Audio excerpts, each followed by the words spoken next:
ഞാനിവിടെ ഉണ്ടാക്കിയിരിക്കുന്നത് മാങ്ങ പെരക്ക്, മാങ്ങ തൊക്ക് എന്നൊക്കെ പറയും കേട്ടോ. അതാണ് ഇപ്പം മാങ്ങാക്കാലല്ലേ, നമുക്ക് മാങ്ങ കൊണ്ട് എന്തൊക്കെ ഉണ്ടാക്കാൻ പറ്റുക അതൊക്കെ ഉണ്ടാക്കി വെക്കാം. അപ്പം മാങ്ങ ഇല്ലാത്ത കാലത്ത് നമ്മൾ ഇതൊക്കെ എടുത്ത് കഴിക്കാം കേട്ടോ. അപ്പം ഇത് കുറച്ച് ഫ്രിഡ്ജിലെടുത്ത് വെക്കേണ്ടി വരും, കുറച്ച് ഒരാഴ്ചയൊക്കെ വീട്ടിൽ പുറത്തിരിക്കുള്ളൂ. അപ്പം നല്ല മൂത്ത മാങ്ങയാണ് ഇതിന് വേണ്ടത്. അപ്പോൾ കുറച്ച് മധുരമുള്ള മാങ്ങയായാലും മൂവാണ്ട മാങ്ങയൊക്കെ ഇല്ലേ, മൂവാണ്ടൻ മാങ്ങ, അതുമാതിരി ഒട്ടുമാവിൻ്റെ മാങ്ങ, അതൊക്കെ അത് നല്ലതാണ്. അല്ലെങ്കിൽ കിളിമൂക്കം മാങ്ങ ഒക്കെ വളരെ നല്ലതാണ് ഇതുണ്ടാക്കാൻ. അപ്പോൾ കഴിച്ചു നോക്കിയിട്ട് പറയാം. അടിപൊളി സ്വാദാണ് ഇതിൽ ഒക്കെ. അല്ലെങ്കിൽ മാങ്ങ പെരക്ക് എങ്ങനെ ഉണ്ടാക്കണം എന്ന് നോക്കാം. കണ്ടു നോക്കിയിട്ട് എല്ലാവരും അഭിപ്രായം പറയണം കേട്ടോ. മാങ്ങ തൊക്കിന് വേണ്ടിയിട്ട് ഞാനൊരു ഒട്ടുമാവിൻ്റെ വലിയൊരു മാങ്ങ കേട്ടോ എടുത്തേക്കണത്. മാങ്ങ പഴുത്തിട്ടില്ല, എന്നാൽ നല്ലോണം മൂത്തിട്ടുമുണ്ട്. ഇത് നല്ലോണം കഴുകി തുടച്ച് കൊണ്ടുവന്നിട്ട് നമുക്ക് പൂണ്ടെടുക്കാം. ഞാൻ ഇപ്പോൾ തോല് ചെത്താതെയാണ് ഇത് പൂണ്ടെടുക്കുന്നത്. നിങ്ങൾ തോല് വേണ്ട വെച്ചാൽ തോല് ചെത്തിയ ശേഷം പൂണ്ടെടുക്കാം കേട്ടോ. അപ്പോൾ ഇത് നല്ല ദശയുള്ളൊരു മാങ്ങയാണ്. അണ്ടി ചെറിയ ഒരു അണ്ടിയാണ്, ദശ കൂടുതലാണ്. അങ്ങനെയുള്ള മാങ്ങയാണ് നമ്മൾക്ക് ഈ തൊക്കിനും നല്ലത്. അപ്പോൾ കണ്ടില്ലേ, ചെറിയൊരു അണ്ടിയാണിത്.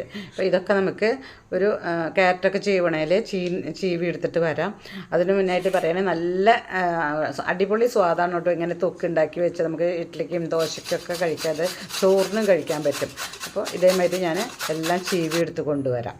ഇത് എല്ലാം ചീവിയിട്ടുണ്ട്. ഇതേമാതിരി നല്ല നൈസായിട്ട് ചീവി എടുത്തിട്ടുണ്ട്. ഇത് വയസ്സായവർക്കൊക്കെ കൂട്ടാൻ എളുപ്പമാണ് കേട്ടോ, കടിക്കൊന്നും വേണ്ടല്ലോ. നല്ല സോഫ്റ്റാണ് ഈ മാങ്ങാത്തൊക്ക്. അതിന് വേണ്ടിയിട്ട് നമ്മളൊരു ചീഞ്ചട്ടി അടുപ്പത്ത് വെച്ച് ഇതിൽ വെളിച്ചെണ്ണയാണ് കേട്ടോ ഒഴിച്ചിരിക്കുന്നത്. നിങ്ങൾക്ക് നല്ലെണ്ണ വേണമെങ്കിൽ നല്ലെണ്ണ ഒഴിക്കാം. വെളിച്ചെണ്ണ ഒഴിച്ച് കടുക് ഇട്ട് കൊടുത്തിട്ടുണ്ട്. അതിലേക്ക് 2 പച്ചമുളക് അരിഞ്ഞിട്ട് കൊടുക്കാം. പിന്നെ അതിലേക്ക് കുറച്ച് കറിവേപ്പില ഇട്ട് കൊടുക്കാം. കറിവേപ്പിലയും പച്ചമുളകൊക്കെ മൂത്ത ശേഷം അതിലേക്ക് അരിഞ്ഞ് വെച്ചിരിക്കുന്ന ചീവി വെച്ചിരിക്കുന്ന മാങ്ങ ഇട്ട് കൊടുക്കാം.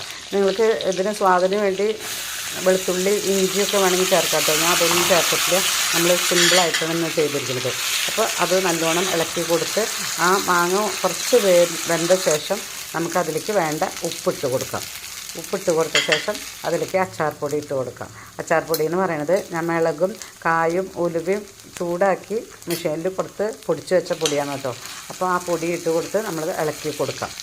അച്ചാർപ്പൊടി മാങ്ങയൊക്കെ കൂടി നല്ലോണം യോജിപ്പിക്കുക, ചെറിയ തീയിലിട്ട് യോജിപ്പിക്കുക. അപ്പോൾ മാങ്ങ വെന്ത ശേഷം നമുക്ക് അടിപൊളി സ്വാദിലുള്ള മാങ്ങാത്തൊക്കെ റെഡിയാണ് കേട്ടോ.